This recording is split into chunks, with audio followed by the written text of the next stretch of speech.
Jai Hind friends, welcome to Kalyani IS Academy. In this lecture we will study microorganism. Now start the lecture and understand what is microorganism. See, a microorganism or microbe is an organism of microscopic size, which means this organism cannot be seen by our naked eyes. We would have to use either microscope or electron microscope to see this organism or these organisms, right? इसीलिए these microorganisms are all around us but we cannot see. May be मेरा जो ये हो सकता है right, ये remote है right, तो बैक्टीरिया या जितने भी माइक्रो ऑर्गेनिज्म है वो इस रिमोट पर हो सकते हैं, इस मार्कर में हो सकते हैं, but we are not able to see these organism because इनका साइज इतना ज़्यादा छोटा होता है कि वो नेक्ड ऑइड से या नेक्ड आई से नहीं देखा जा सकता है, right. So these are of microscopic size which means that these organism can not be seen by naked eyes. We would have to use microscope to see these organism and these organism may exist in its single cell form. तो ये एक single cell से क्या होते हैं, मिलकर बने हुए हो सकते हैं और as a colony of cells, right. तो ये यहाँ पर 3 मार्कर के लिए सबसे क्या हो जाएगी, बेस्ट डेफिनेशन हो जाएगी. If microorganism is asked as a 3 marker question तो हम ये डेफिनेशन लिख सकते हैं. इसके साथ ही if we have to write an answer regarding microorganism question then we can introduce through this definition, right. So for 3 marker what is the definition of microorganism? See, a microorganism or microbe is an organism of microscopic size which may exist in its single-celled form or as a colony of cells. जो microorganism है वो unicellular organisms होते हैं, right. और ये सभी 3 domains of life से हो सकते हैं. तो microorganisms include most unicellular organism from all 3 domains of life. और ये जो 3 these are the 3 domains of life, उनमें से एक क्या हो जाएगा, बैक्टीरिया हो जाएगा, दूसरा क्या हो जाएगा, आर्किया हो जाएगा. और बैक्टीरिया और archaea contain only micro organism. तो जितनी भी बैक्टीरिया है, जितनी भी आर्किया है, वो सभी माइक्रो ऑर्गेनिज्म ही हैं. और जो 3rd डोमेन ऑफ लाइफ है वो क्या हो जाएगा, यूकैरियोटा हो जाएगा. हमने अभी देखा है कि micro organism may exist in its single celled form. तो सिंगल सेल्ड फॉर्म के रूप में ये आर्किया और बैक्टीरिया के रूप में एग्जिस्ट करते हैं. वहीं जो यूकैरियोटिक डोमेन है, right, the 3rd domain eukaryota, इसमें मल्टी सेल्यूलर लिविंग ऑर्गेनिज्म भी क्या होते हैं, इंक्लूड किए जाते हैं, right. So all multicellular organism as well as unicellular protistas और प्रोटोजोन्स को भी शामिल किया जाता है, जो कि क्या होते हैं, माइक्रोब्स होते हैं. तो इस तरीके से micro organisms include most unicellular organisms from all 3 domains of life. One is archaea, second is bacteria and third is eukaryota, जिसमें मल्टी सेलुलर ऑर्गेनिज्म और मैनी यूनिक सेलुलर प्रोटिस्टास को भी इंक्लूड किया जाता है. वहीं अगर हम देखें तो जो माइक्रोनिज्म है दीज आर एक्सट्रीमली डाइवर्स, अर्थात ये हमारे एनवायरनमेंट में एक्सट्रीम कंडीशंस में भी जो है पाए जाते हैं. And the branch of science in which microorganism are studied, उसको ही क्या कहा जाता है, माइकोलॉजी कहा जाता है. तो इस तरीके से we have studied what is micro organism, right. साथ ही साथ ये माइक्रो ऑर्गेनिज्म में क्या क्या आते हैं. तो सिंपल आप एक डेफिनेशन और ये 3 डोमेन का नाम याद रखें, right. A micro organism is an organism of microscopic size which may exist in its single celled form or as a colony of cells. और जो माइक्रो ऑर्गेनिज्म है उनमें मोस्ट यूनिसेल्युलर ऑर्गेनिजम्स क्या किए जाते हैं, इंक्लूड किए जाते हैं, जो कि 3 डोमेन्स ऑफ लाइफ से बिलोंग करते हैं, जिसमें एक हो जाएगा archaea domain, bacteria domain and 3rd is eukaryota domain हो जाएगा, right. Now we will study diversity of microorganism. This may be asked directly 5 marker question. Write down the diversity in microorganisms. तो हम यहाँ पर microorganisms में जो diversity है वो यहाँ पर देखेंगे. तो देखिए इसको जो माइक्रो ऑर्गेनिजम्स हैं उनको हमने समझ लिया है. अब माइक्रो ऑर्गेनिज्म में जो है डाइवर्सिटी, कितनी डाइवर्सिटी होती है उसको हम यहाँ पर समझेंगे. राइट, तो ये 5 मार्कर में पूछा जा सकता है. The diversity in the microorganism. See microorganism are single celled form. Microorganisms may be exist in its single celled form or colony of cells. Therefore, these are capable of living in extremely diverse conditions. तो ये extremely diverse conditions में भी अपने आप को grow कर पाते हैं. For an example, ये different habitats में क्या होते हैं, पाए जाते हैं. So microorganisms can grow in very difficult और diverse places and very different habitats. For an example अगर हम बात करते हैं तो अर्थ के पोल्स जहां पर टेम्परेचर क्या होता है, बहुत ही कम होता है. राइट, तो पोल्स जहां पर टेम्परेचर बहुत कम होता है तो पोल्स पर, right, from poles to equator in desert areas, right, geysers, rocks and deep sea. तो ये जो माइक्रो ऑर्गेनिज्म होते हैं ये सब जगह पाए जाते हैं. Right, so microorganisms can live in very extreme conditions, therefore they are found in very different habitats. Right, beginning from poles to the equator in deserts, geysers, rocks and deep sea. Right, साथ ही साथ some microorganisms are adapted to extremes such as very hot, very cold conditions. जैसे I would like to tell you an example. The human temperature belongs to 35 to 37 degree centigrade or we can say that 38 degree centigrade. अगर human का temperature अगर इससे ज़्यादा हो जाता है तो human can not survive. But ये जो जितने भी माइक्रो ऑर्गेनिज्म होते हैं ये वेरी हॉट कंडीशन में भी क्या कर सकते हैं, सर्वाइव कर सकते हैं. तो जहाँ कहीं पर भी there is a maximum temperature वहाँ पर ये सर्वाइव कर सकते हैं. Where there is a very low temperature अर्थात वेरी कोल्ड कंडीशंस में ये सर्वाइव कर सकते हैं. Right, and some microorganism are adapted to high pressure as well. Right, and a few such as Deinococcus. Right, तो जो Deinococcus है, right, Deinococcus radiodurans. तो few microorganisms such as Deinococcus radiodurans ये highly radiation में भी क्या कर सकते हैं, एग्जिस्ट कर सकते हैं. ऐसा माना जाता है कि where there is a radiation वहाँ पर लिविंग ऑर्गेनिज्म सर्वाइव नहीं कर पाते हैं. बट डिस्पाइट दिस फैक्ट जो Deinococcus रेडियोडुरांस माइक्रो ऑर्गेनिज्म है ये हाई रेडिएशन एनवायरनमेंट में भी सर्वाइव कर सकते हैं. तो ये तो हमने यहाँ पर अर्थ पर कहाँ पर जो माइक्रो ऑर्गेनिज्म है वो पाए सकते हैं वो देखा. इसके साथ ही microorganism also make the microbiota, right, found in and on all the multicellular organism. तो नॉट ओनली ये अर्थ में पाए जाते हैं, इसके अलावा भी जो जितने भी डिफरेंट लिविंग ऑर्गेनिज्म हैं उनमें भी ये माइक्रोबायोटा के रूप में क्या होते हैं, पाए जाते हैं. तो ये तो हमने यहाँ पर इनके वैरायटी की चर्चा की. अब देखिए some microbiologist also place viruses within the micro organism. Right, उसका कारण क्या है कि वो वायरसेस को क्या मानते हैं, लिविंग ऑर्गेनिज्म मानते हैं. राइट, तो some microbiologists also place viruses within the microorganism but other consider them to be non-living. Right? अब अगर हम माइक्रो ऑर्गेनिज्म के बारे में जो डाइवर्सिटी है उससे और संबंधित पढ़ें तो जो माइक्रो ऑर्गेनिजम्स हैं वो डिफरेंट हैं. राइट, माइक्रो ऑर्गेनिज्म में बहुत ही ज़्यादा डाइवर्सिटी है.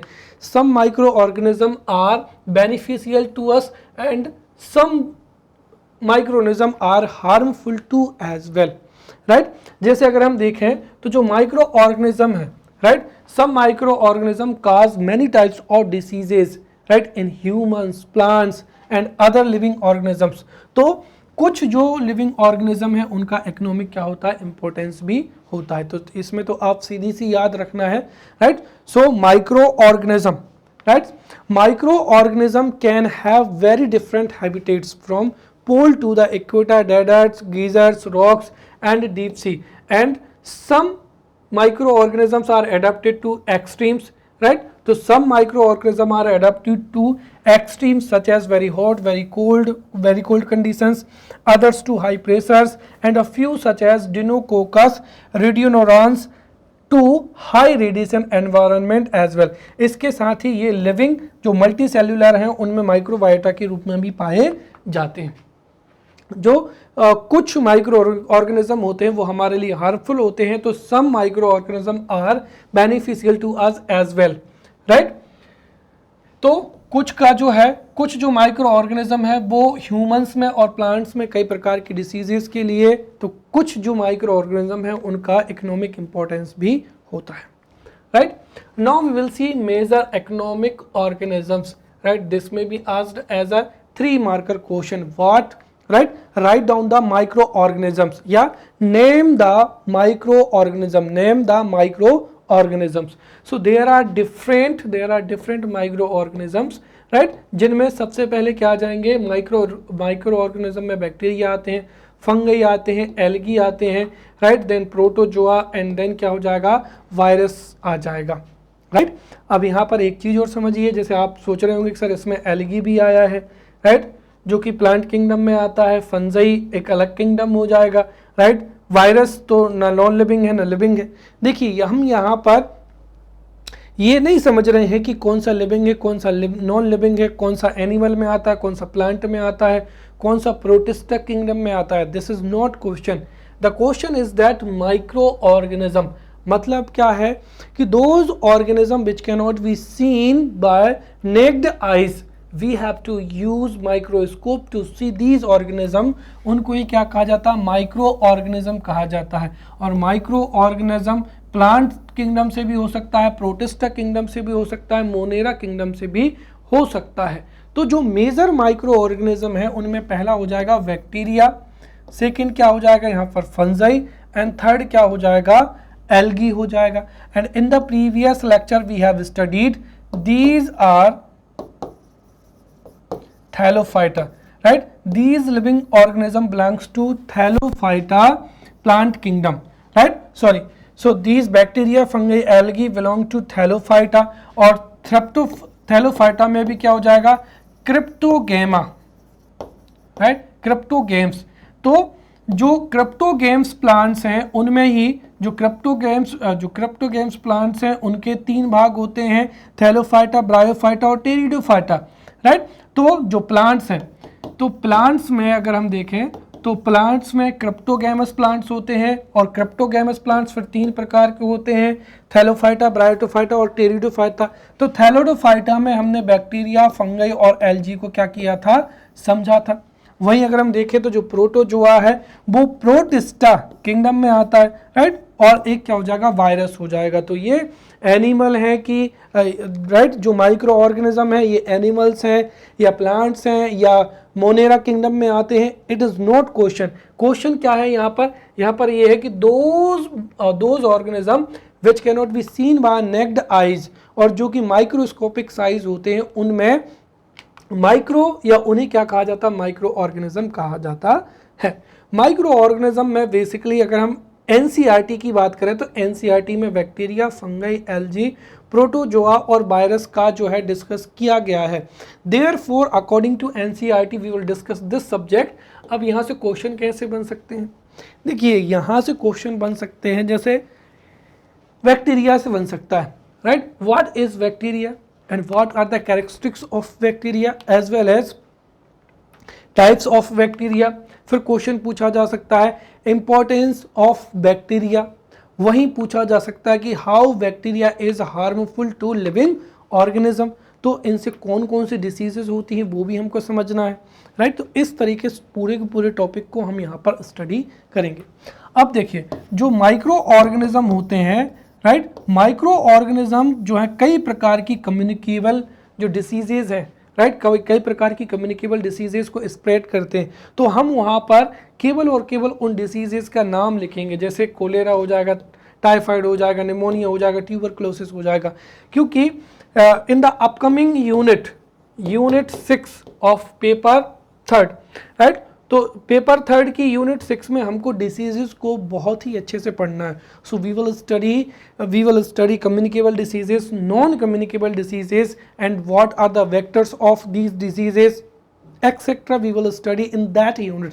देयरफॉर हम यहाँ पर केवल और केवल कौन से जो एल्गी है या बैक्टीरिया या फंजाई है उनसे कौन कौन सी डिसीजेज होती हैं वो हम यहाँ पर केवल पढ़ेंगे। We will focus on the economic importance of these microorganisms, we will focus on the characteristics of these organisms। तो इस तरीके से हम जो जितने भी माइक्रो ऑर्गेनिज्म हैं उनको पढ़ेंगे, राइट। तो सबसे शुरू हम करते हैं यहाँ पर बैक्टीरिया से। तो देखिए पहली चीज तो यह है कि bacteria is a micro organism and bacteria are microscopic organism that are usually unicellular. तो बैक्टीरिया यूनिसेल्युलर होते हैं, अर्थात एक सेल से मिलकर ही ये बने हुए होते हैं और इनका साइज कैसा होता है, माइक्रोस्कोपिक साइज होता है, राइट। तो बाकी की सब चीज़ें जो हम कई बार जो है माइक्रो ऑर्गेनिज्म की जो डाइवर्सिटी है उसमें भी हम डिस्कस कर चुके हैं, तो बार बार उन चीज़ों को रिपीट ना करने की बजाय आप कॉमन अंडरस्टैंडिंग से समझें कि जो भी कैरेक्टरिस्टिक्स, देखिए जो भी कैरेक्टरिस्टिक्स माइक्रो ऑर्गेनिज्म के होते हैं वही कैरेक्टरिस्टिक्स किसके होंगे, बैक्टीरिया के होंगे, फंजाई के होंगे। तो let's discuss one by one. सबसे पहले अगर हम बात करते हैं बैक्टीरिया की, right, so bacteria are microscopic organism that are usually unicellular. और जो बैक्टीरिया होते हैं ये यूनिसेल्युलर के साथ साथ कैसे होते हैं, सिंपल ऑर्गेनिज्म होते हैं, राइट। तो bacteria are unicellular simple organisms. Bacteria are often found everywhere, क्योंकि बैक्टीरिया जो है एक्सट्रीम कंडीशंस में भी सर्वाइव कर सकते हैं। इनका जो साइज है, राइट, वो बहुत ही छोटे से लेकर फ्यू मिलीमीटर्स तक का हो सकता है। And the shape of bacteria range from round हो सकता है, सर्कल्ड हो सकता है और रॉड शेप हो सकता है। तो इनका जो साइज है वो up to a few millimeters हो सकता है।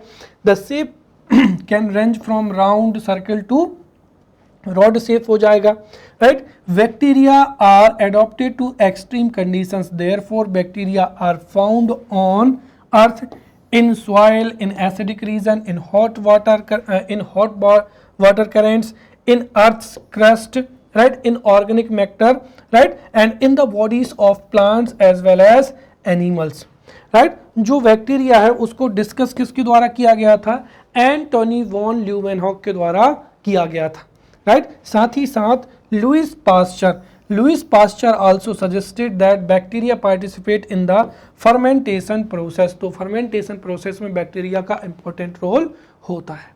अब इन्हीं में से कुछ पॉइंट्स को हम जो है कैरेक्टरिस्टिक्स के रूप में यहाँ पर लिख देते हैं, राइट। अगर हम देखें तो जो जितने भी कैरेक्टरिस्टिक्स हैं वो हम इन्हीं में से एक्सट्रैक्ट कर सकते हैं। तो we will study characteristics of bacteria. तो बैक्टीरिया के जो कैरेक्टरिस्टिक्स हैं उनमें पहला तो यही हो जाएगा, bacteria are, right, bacteria are simple unicellular prokaryotic organism. Second, तो bacteria are simple unicellular prokaryotic organism होते हैं।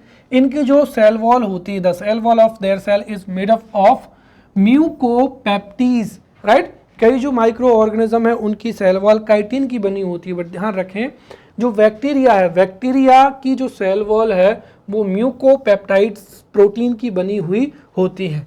And bacteria show more characteristics resemble to the plants. इसको बहुत अच्छे से समझना, ये दो कैरेक्टरिस्टिक्स बिल्कुल न्यू है। सेल वॉल जो है म्यूकोपेप्टाइड्स की बनी हुई होती है, साथ ही साथ जो बैक्टीरिया के कैरेक्टरिस्टिक्स हैं, right, resemblance to the plants, अर्थात प्लांट से मिलते हुए होते हैं, एनिमल से कम है। तो bacteria show more characteristics resemblance to plants than to animals.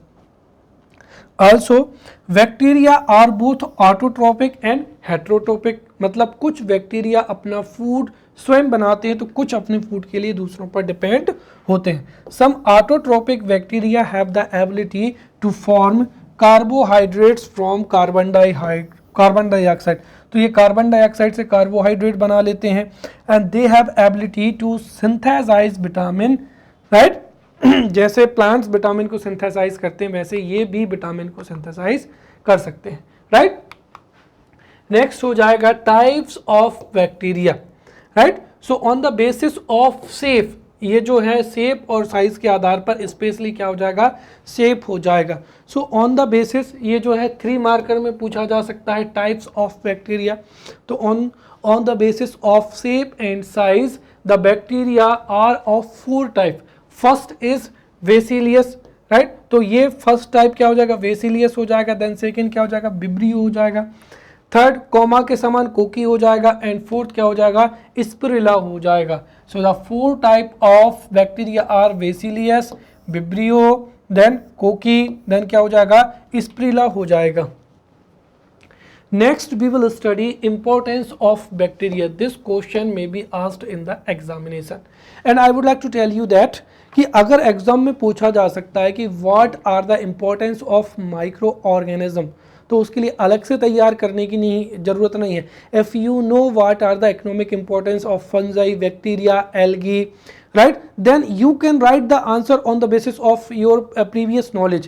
इसीलिए हम माइक्रो ऑर्गेनिज्म के जितने भी कैरेक्टरिस्टिक्स हैं, राइट, उनको आप एल्गी या बैक्टीरिया में लिख सकते हैं। और जो हम अभी पढ़ने जा रहे हैं यहाँ पर इंपॉर्टेंस ऑफ बैक्टीरिया, राइट, इसको आप इंपॉर्टेंस ऑफ माइक्रो ऑर्गेनिज्म में भी लिख सकते हैं। सेकेंड थिंग इज दैट कि बैक्टीरिया का अगर कैरेक्टरिस्टिक्स पूछा जाता है या इंपॉर्टेंस पूछा जाता है तो वो आप अलग से भी लिख सकते हैं, right. So importance of bacteria, right. तो इंपॉर्टेंस ऑफ बैक्टीरिया में पहला हो जाएगा बैक्टीरिया इन एग्रीकल्चर। देखिए, bacteria helps in increasing the fertility of the land. तो जो बैक्टीरिया है वो लैंड की फर्टिलिटी को इंक्रीज करने में इंपॉर्टेंट रोल प्ले करते हैं, राइट। फॉर एन एग्जांपल, एक बैक्टीरिया है rhizobium, right.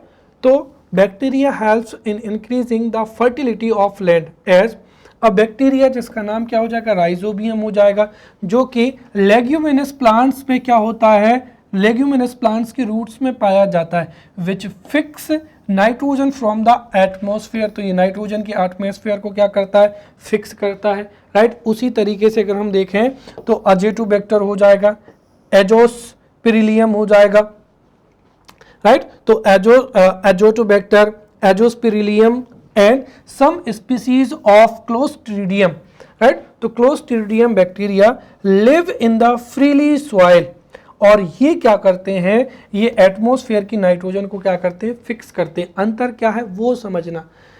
Bacteria helps in increasing the fertility, but जो राइजोबियम बैक्टीरिया होता है वो लेग्यूमिनस प्लांट्स की रूट्स में पाया जाता है। कहाँ, रूट्स में।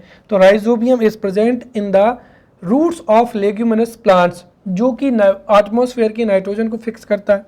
तो वहीं azotobacter, azospirillum and some species of clostridium ये सॉइल में फ्रीली पाए जाते हैं, जो कि नाइट्रोजन को क्या करते हैं, फिक्स करते हैं। Also species of bacteria like कैसा हो जाएगा, जैसे अभी हमने समझा था रोजियम, तो वो रिपीट हुआ है। तो जो बैक्टीरिया में जैसे राइजोबियम हो जाएगा या वेडी राइजोबियम हो जाएगा, तो राइजोबियम या बेडी राइजोबियम ये रूट्स ऑफ द लेग्यूमिनेसी में रहते हैं, जो कि एटमॉस्फेरिक नाइट्रोजन को क्या करते हैं, फिक्स करते हैं। तो चाहे राइजोबियम हो, राइट, वेडी राइजोबियम हो, एजोटोबैक्टर हो, एजोस्पिरिलियम हो या क्लोस्ट्रीडियम हो, ये सभी एटमॉस्फेरिक नाइट्रोजन को क्या करते हैं, फिक्स करते हैं। और वही नाइट्रोजन पल्सेस के रूप में हमारे लिए प्रोटीन का क्या होता है, सोर्स होती है। ये तो इस तरीके से ये जो सॉइल है उसकी फर्टिलिटी को क्या करते हैं, इंक्रीज करते हैं। सेकेंड अगर हम देखें तो जो साइनोबैक्टीरिया है, जैसे क्या हो जाएगा, एनावीना हो जाएगा और नोस्टोक, ये भी नाइट्रोजन को क्या करते हैं, फिक्स करते हैं। तो इस तरीके से जो बैक्टीरिया है, बैक्टीरिया नाइट्रोजन की फिक्स करते हैं और साथ ही साथ जो सॉइल है उसकी फर्टिलिटी को इंक्रीज करते हैं। सेकेंड क्या हो जाएगा, इंडस्ट्रीज हो जाएगा। So bacterias, right. Bacteria are used widely in the industry, और इंडस्ट्री में भी क्या हो जाएगा, डेयरी इंडस्ट्री हो जाएगा, right. So many milk product are produced using different bacteria. For an example, using bacteria curd, whey, butter and cheese are produced. For an example अगर हम देखें तो जो लैक्टोबैसिलस बैक्टीरिया है that converts milk into curd. Second क्या हो जाएगा, fibre rotting industry हो जाएगा, जैसे इसका एग्जांपल हो जाएगा रूट। अब रूट से जब फाइबर निकाला जाता है या रेशा निकाला जाता है तो उसकी रोटिंग की जाती है। रोटिंग क्या की जाती है, रोटिंग में क्लस्ट्रीडियम जो माइक्रो ऑर्गेनिज्म है वो इंपॉर्टेंट रोल प्ले करता है। कैसे, उसको समझिए। देखिए, जो जूट होता है, जूट को सबसे पहले काटा जाता है और जूट को पानी में क्या किया जाता है, गला दिया जाता है।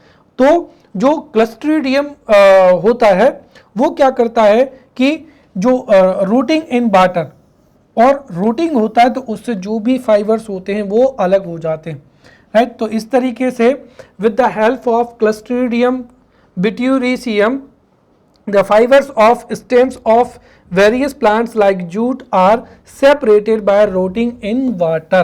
तो इस तरीके से फाइबर रोटिंग इंडस्ट्री में बैक्टीरिया का यूज होता है, उसी तरीके से किसमें, लेदर इंडस्ट्री में। The process of removing hair follicles from the leather is known as tanning. तो टेनिंग इंडस्ट्री में भी किसका यूज किया जाता है, बैक्टीरिया का। So bacteria are used in dairy industry, in rotting industry as well as in leather industry. इस तरीके से इंडस्ट्रीज में यूज किया जाता है। थर्ड क्या हो जाएगा, एंटीबायोटिक प्रोडक्शन हो जाएगा। See, some bacteria cause human as well as plant disease। to control these diseases antibiotics are produced। तो एंटीबायोटिक बनाने में भी बैक्टीरिया का यूज किया जाता है।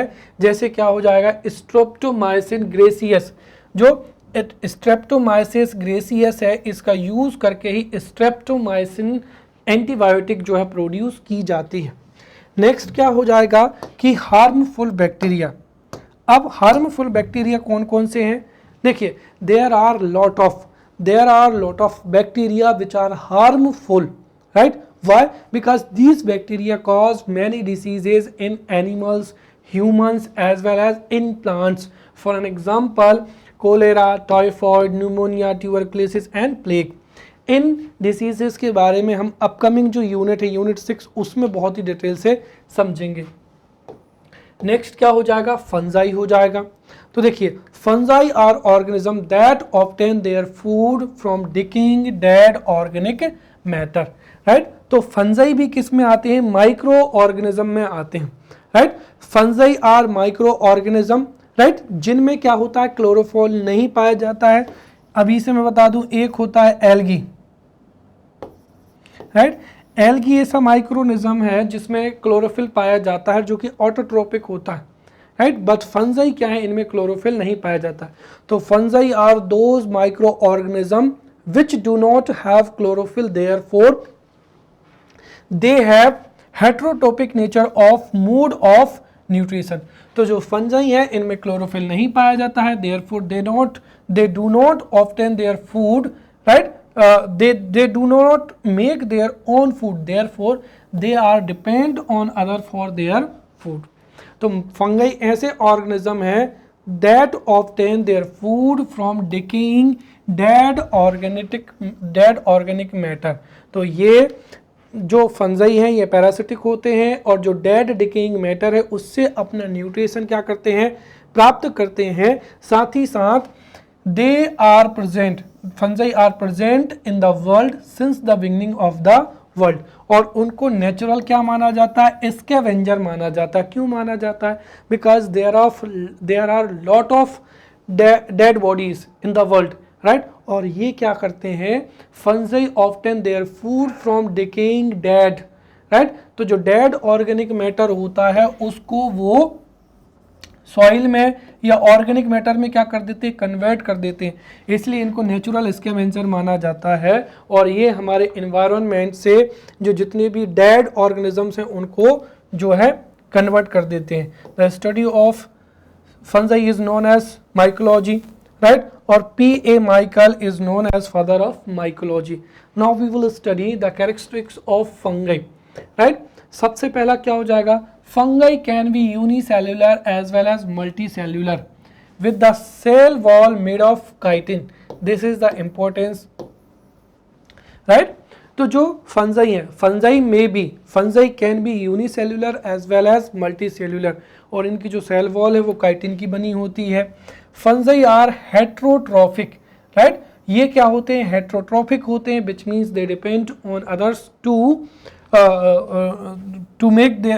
ऑब्टेन देयर फूड, और ये अपने भोजन को सिंथेसाइज नहीं कर सकते हैं.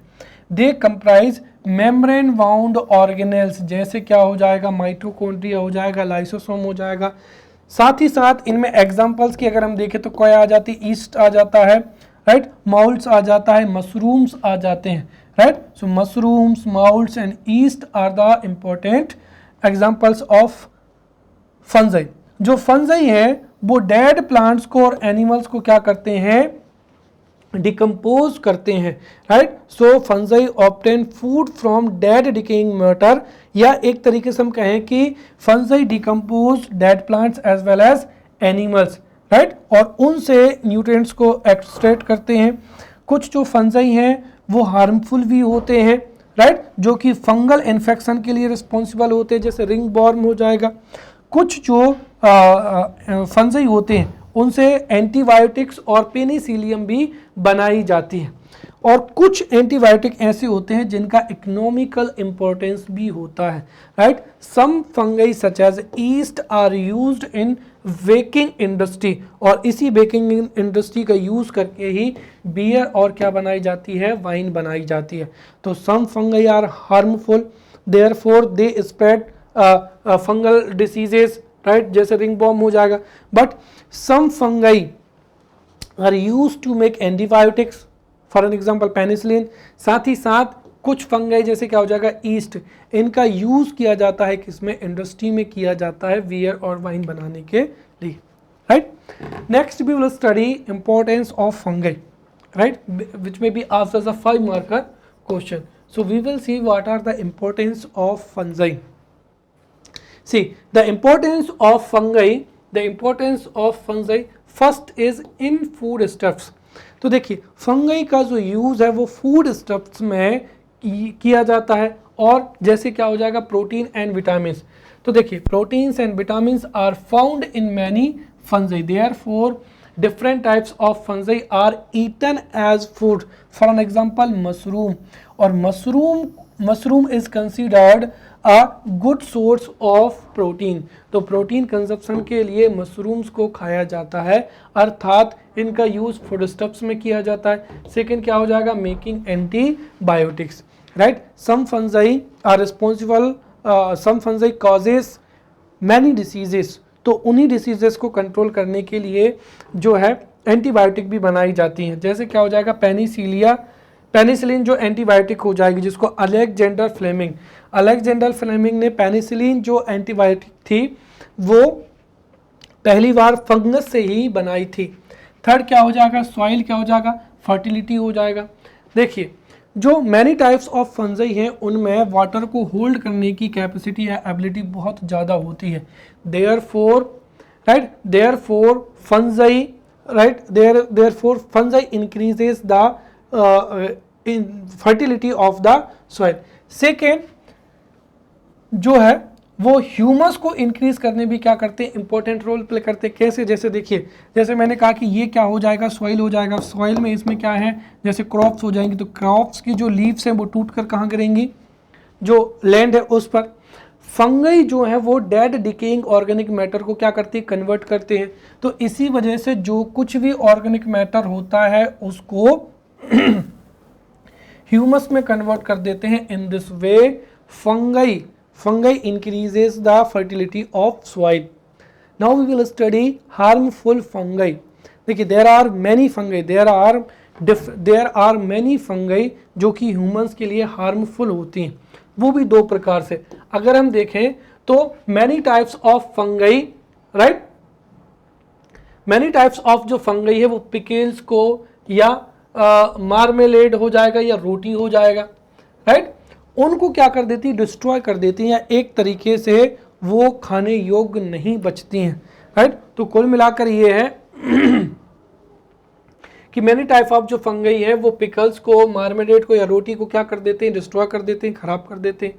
कुछ क्या करती हैं, डिसीजेस को स्प्रेड करती हैं, जैसे ह्यूमंस की बात करते हैं तो अस्थमा एंड क्या हो जाएगा, स्कैबीज हो जाएगा। अस्थमा जो डिसीज है वो एस्परजिलस फ्यूगिमेट्स फंगस की वजह से होता है।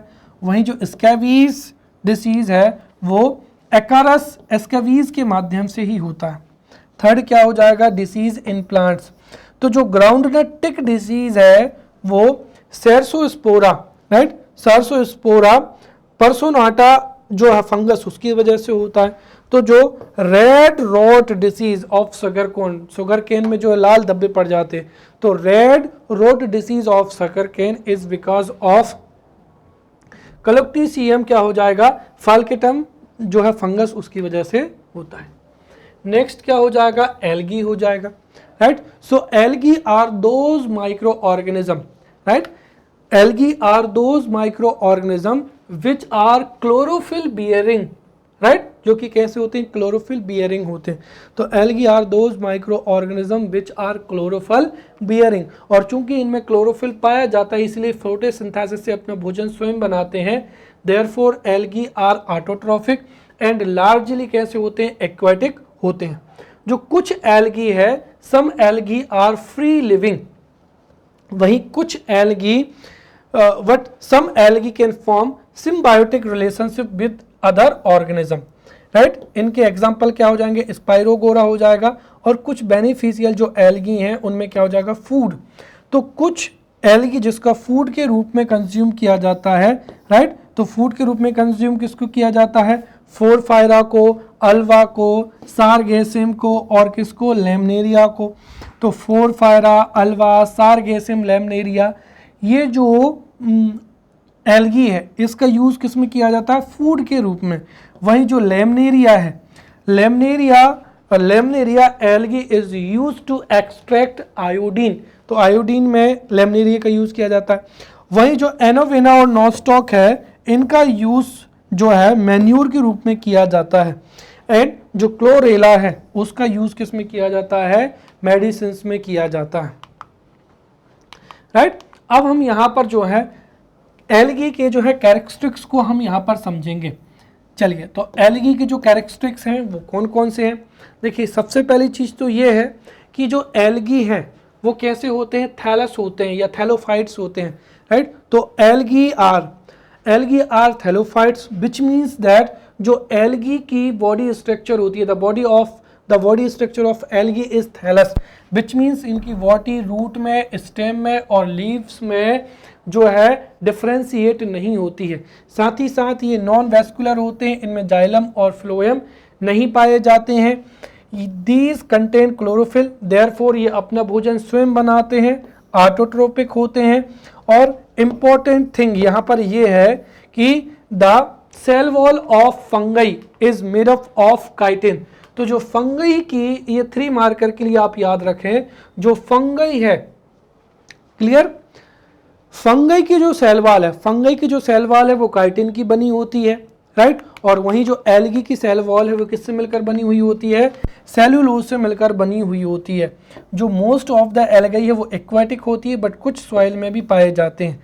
और some algae show symbiotic relationship with fungi, और इससे क्या बनता है, लाइकेन्स बनते हैं।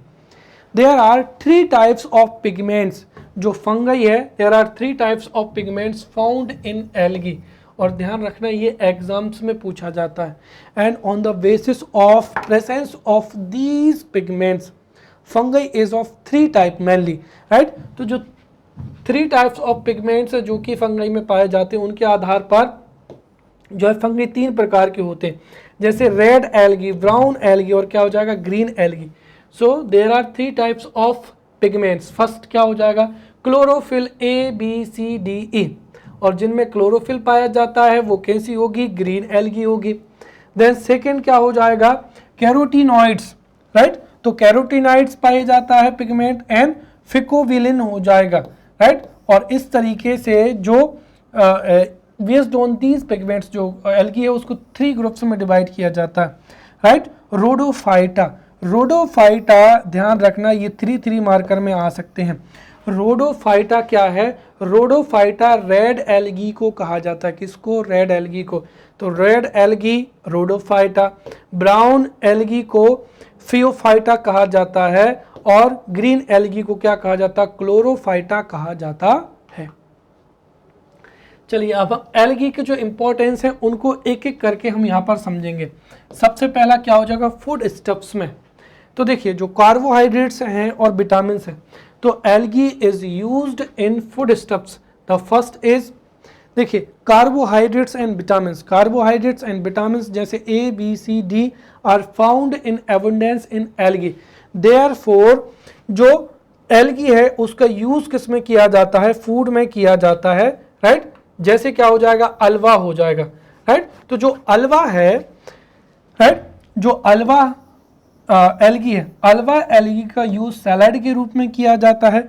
वहीं जो अगर अगर सब्सटेंस है, राइट, द अगर अगर substance is obtained from red algae, right, जिससे क्या बनाई जाती है? आइसक्रीम बनाई जाती है। और मैं आपको पहले ही बता चुका हूँ लेमनेरिया से आयोडीन बनाया जाता है।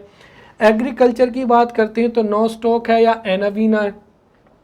नोस्टॉक, एनावीना नाइट्रोजन फिक्सेशन में इंपॉर्टेंट रोल प्ले करते हैं। वहीं जो ब्लू ग्रीन एल्गी है वो वेरन लैंड को फर्टाइल बनाने में इंपॉर्टेंट रोल प्ले करती है।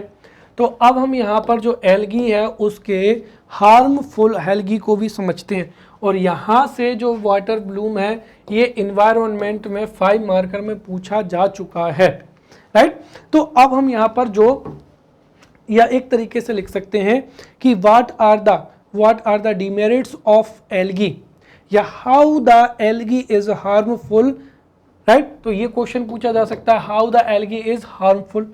तो पहला समझते हैं क्या होता है? वाटर ब्लूम होता है। देखिए हमने ये समझ चुके हैं कि जो एल्गी होती है वो कैसी होती है? एक्वेटिक होती है। तो एल्गी इज एक्वेटिक, और एल्गी डेवलप्स होती है कहाँ पर? वाटर बॉडी में। बट जब कभी भी एल्गी का डेवलपमेंट बहुत ही क्या हो जाता है? फास्ट हो जाता है। So there is a layer on the upper surface of the water, right. तो अगर हम देखें तो algae is aquatic and in seas ponds और किसी वाटर बॉडी में जब एल्गी जो है, एल्गी का ग्रो होता है, right, algae grow a lot and spread a layer on the upper surface of the water, और जिसकी वजह से जो सनलाइट है वो लिविंग ऑर्गेनिज्म तक नहीं पहुंच पाती है, जिसकी वजह से फिश या अदर जो लिविंग ऑर्गेनिज्म है वो क्या हो जाते हैं? डाई हो जाते हैं। इसी को क्या कहा जाता है? वाटर ब्लूम कहा जाता है। फिर जो सम एल्गी है, some algae cause red rust disease in tea में डिसीजेस के लिए रिस्पॉन्सिबल होते हैं। फिर जो सम एल्गी है वो कैसी होती है? टॉक्सिक होती है। Some algae are toxic, therefore वो जिस वाटर बॉडी में प्रेजेंट होती हैं उसकी वाटर को भी ये टॉक्सिक बना देते हैं।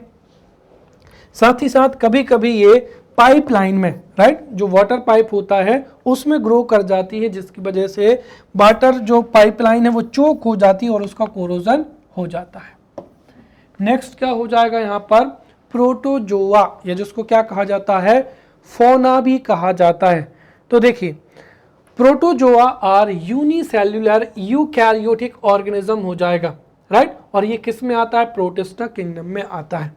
We have studied 5 kingdoms earlier, monera kingdom, protista kingdom, right.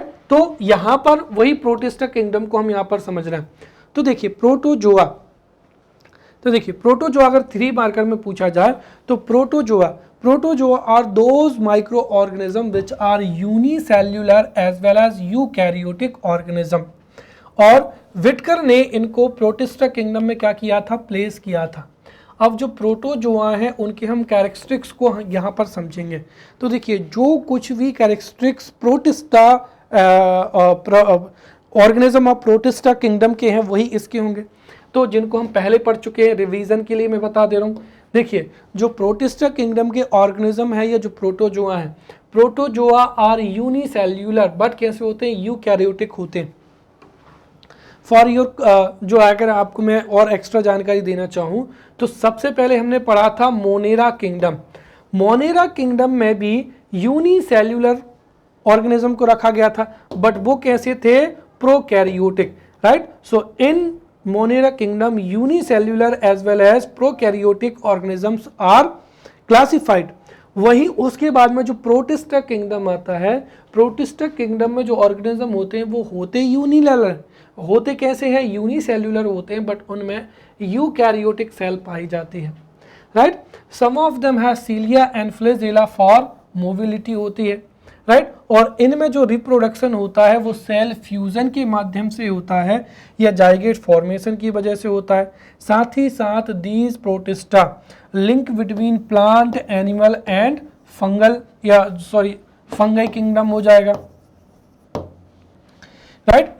They have nuclear membrane, इनमें न्यूक्लियर मेम्ब्रेन होती है। साथ ही साथ ये ऑटोट्रोपिक और हेट्रोट्रोपिक दोनों प्रकार के हो सकते हैं। नेक्स्ट अब हम समझते हैं इंपॉर्टेंस ऑफ प्रोटोजोआ। तो प्रोटोजोआ का इंपॉर्टेंस क्या होता है? तो इंपॉर्टेंस ऑफ प्रोटोजोआ में अगर हम देखें तो सम ऑर्गेनिज्म या some protozoa decompose the waste material of the dirty water, और इस तरीके से ये वाटर को क्या करते हैं? क्लीन करते हैं। तो some protozoa decompose waste material of the dirty water और पॉल्यूटेड वाटर, इसीलिए ये वाटर को क्या करते हैं? क्लीन बनाते हैं। साथ ही साथ protozoa feed on bacteria,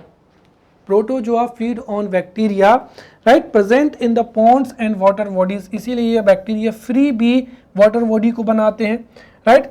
they are helpful in the study of fertility and biological evolution हो जाएगा।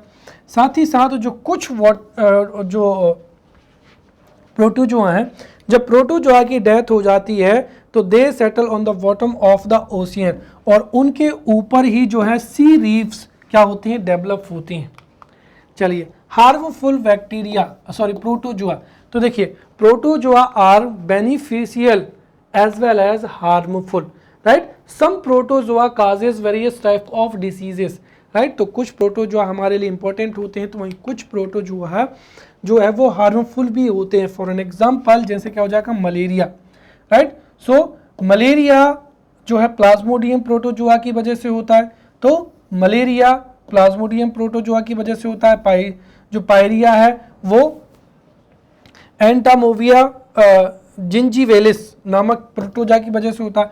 और भी 7-8 टाइप हैं, बट उनको हम बाद में पढ़ेंगे, राइट? नेक्स्ट हो जाएगा यहाँ पर वायरस, राइट? तो वायरस के बारे में क्वेश्चन पूछा जा सकता है 5 मार्कर और 11 मार्कर माइक्रो ऑर्गेनिज्म से। तो सबसे पहले हम यहाँ पर वायरस के बारे में समझते हैं। देखिए, virus are non cellular micro organism composed of protein, nucleic acid and क्या हो जाएगा? लिपिड हो जाएगा। दिस इज द फर्स्ट, अगर वायरस का इंट्रोडक्शन करना है तो इससे अच्छी लाइन कुछ नहीं मिल सकती है। अभी तक हमने जितने भी लिविंग ऑर्गेनिज्म पढ़े हैं, जितने भी लिविंग ऑर्गेनिज्म हैं वो सेल से मिलकर बने हुए होते हैं, but virus are non cellular organism, अर्थात ये सेल से मिलकर नहीं होते हैं, राइट? तो इंट्रोडक्शन 3 मार्कर के लिए क्या हो जाएगा? Viruses are non cellular organism composed of protein, nucleic acid as well as क्या हो जाएगा? लिपिड्स हो जाएगा। And viruses are the connecting link between living and क्या हो जाएगा? नॉन लिविंग हो जाएगा, राइट? जो वायरस का साइज है वो नैनोमीटर के अंदर होता है, तो they are measured in nanometers, right? जिनका जो साइज है वो 20 नैनोमीटर से 250 नैनोमीटर के बीच में होता है, और इनको केवल और केवल इलेक्ट्रॉन माइक्रोस्कोप से ही देखा जा सकता है। Virus can not be scene using general microscope, इनको इलेक्ट्रॉन माइक्रोस्कोप के माध्यम से ही देखा जा सकता है। जो वायरस हैं वो सेल की बजाय प्रोटीन, न्यूक्लिक एसिड और लिपिड से मिलकर बने हुए होते हैं, और इनकी जो कोर ऑफ न्यूक्लियोटाइड्स है, right, they contain core of nucleotide surrounded by protein coat, right? तो इनकी जो प्रोटीन कोट होती है, तो इनकी जो कोर होती है, वायरस की कोर होती है, वो किससे मिलकर बनी होती है? न्यूक्लियोटाइड से। तो वायरस की कोर जो है न्यूक्लियोटाइड से मिलकर बनी हुई होती है, जिस पर प्रोटीन की क्या होती है? कोट होती है, और ये दूसरी लिविंग सेल को क्या करते हैं, इन्वेड करते हैं। जैसे ये दूसरी लिविंग सेल में एंटर करते हैं तो ये तेजी से ग्रो करते हैं, राइट, और एक्टिव हो जाते हैं। They accept inside the host cell, और होस्ट सेल से न्यूट्रिशन को एक्वायर करते हैं, इसी वजह से होस्ट सेल को अफेक्ट करते हैं। अब I have told you that viruses are the link between living and non living, और सम स्कॉलर्स इनको लिविंग मानते हैं तो कुछ स्कॉलर्स इनको नॉन लिविंग मानते हैं। तो ये एग्जाम में हो सकता है पूछा जाए, राइट, कि characteristics of virus being non living, ये नॉन लिविंग होते हैं, उसके क्या गुण होते हैं। तो characteristics of virus being non living, पहला क्या हो जाएगा, virus do not respire, right, तो वायरस जो है वो रेस्पिरेट नहीं करते हैं, virus do not respire, therefore उनको क्या माना जाता है, नॉन लिविंग माना जाता है। तो virus do not respire, first reason.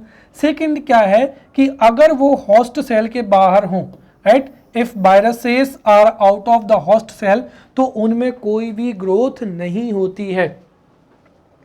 They lack activities, जैसे न्यूट्रिशन और एक्सक्रेशन की एक्टिविटी नहीं होती, इसी वजह से उनको नॉन लिविंग माना जाता है, राइट। साथ ही साथ the body of viruses do not show the cellular structure, main चीज तो यही है कि ना इनमें सेलुलर स्ट्रक्चर नहीं पाया जाता है, न्यूट्रिशन एक्सक्रीशन की एक्टिविटीज नहीं पाई जाती हैं, साथ ही साथ इनमें रेस्पिरेशन नहीं होता है, इसलिए इनको क्या माना जाता है, नॉन लिविंग।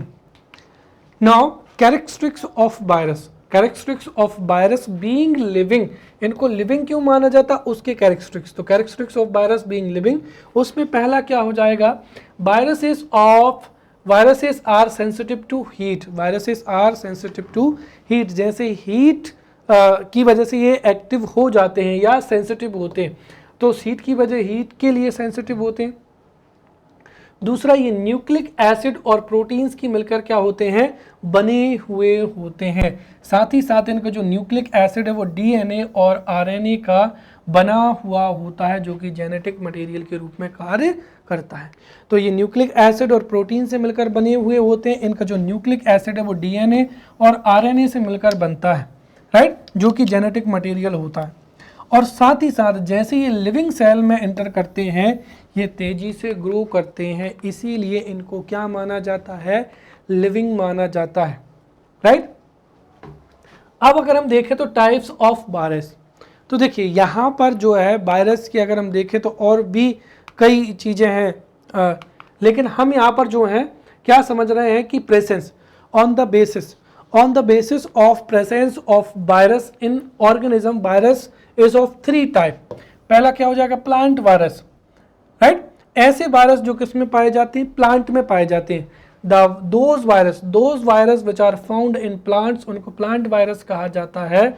और प्लांट वायरस में आरएनए होता है, प्लांट वायरस में क्या होता है, RNA present in the form of nucleic acid. ये अंतर है, 3 मार्कर के लिए आप याद रखें।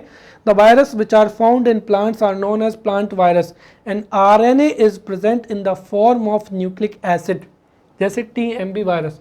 फिर अगला हो जाएगा animal virus, those virus which are found in animals, उनको ही एनिमल वायरस कहते हैं। और DNA is present in the form of nucleic acid, तो जिनमें डीएनए पाया जाता है उनको एनिमल वायरस कहते हैं, जिनमें आरएनए पाया जाता है प्लांट वायरस होते हैं, जो कि प्लांट्स में पाए जाते हैं, जैसे इन्फ्लुएंजा वायरस हो जाएगा। देन बैक्टीरियल फीडर्स, देखिए some viruses depend on bacteria, right, तो some viruses depend on bacteria, उनको बैक्टीरियल फीडर्स कहा जाता है। और they contain DNA in the form of nucleic acid, जैसे T2 फेज क्या हो जाएगा, वायरस हो जाएगा। अब अगर हम वायरस का इंपॉर्टेंस समझें तो देखिए सबसे पहली चीज़ तो यही है कि इंपॉर्टेंस ऑफ वायरस में पहली चीज़ तो यही है कि viruses are the link between living and non living, इसीलिए बायोलॉजिकल डेवलपमेंट कैसे हुआ है उसको समझा जा सकता है। सेकेंड, सेवरल जो वायरसेस होते हैं, राइट, वो वाटर को स्पॉइल होने से बचाते हैं, तो several virus can be used to prevent water from spoiling, right। Third क्या हो जाएगा कि viruses are used in many types of vaccine, तो सीधी सी बात है मेडिसिन में, जेनेटिक इंजीनियरिंग में और वैक्सीन में वायरस का यूज़ किया जाता है। बटर को स्पाइल होने से रोकते हैं और बायोलॉजिकल डेवलपमेंट में इंपॉर्टेंट रोल प्ले करते हैं। तो ये वायरस का क्या हुआ यहाँ पर जो है इम्पोर्टेंस हुआ, बट जो कि बहुत ही कम है। वायरस जो है हार्मफुल क्या होते हैं, ज़्यादा होते हैं। तो हार्मफुल वायरस, देखिए some viruses are harmful because they cause many diseases in plants, animals as well as in humans. For an example अगर हम ह्यूमंस की बात करें तो जिसने पूरी दुनिया में तबाही मचाई है कोविड-19 हो जाएगा, जो कि SARS-CoV-2 वायरस की वजह से फैलती है। देन क्या हो जाएगा, एड्स जो कि HIV वायरस की वजह से जो है कम्युनिकेबल डिसीज़ है या कम्युनिकेट होती है। फिर प्लांट्स की अगर हम बात करते हैं तो पोटैटो मोज़ैक डिसीज़ हो जाएगा। Potato mosaic disease potato virus X की वजह से स्प्रेड होती है। और टोबैको मोज़ैक जो डिसीज़ है वो टोबैको मोज़ैक वायरस TMB की वजह से क्या होती है, स्प्रेड होती है। Right, so in this way we have studied microorganism. ध्यान रखें कि we have studied what are microorganisms, we have studied diversity in microorganisms, we have studied the economic importance of microorganisms, as well as we have studied the negative impact on our society of microorganisms। इसके साथ ही हमने bacteria, algae, fungi, virus, इन protozoa को बहुत ही अच्छे से पढ़ लिया है। In the upcoming lecture we will meet with new topic. Till then, thank you.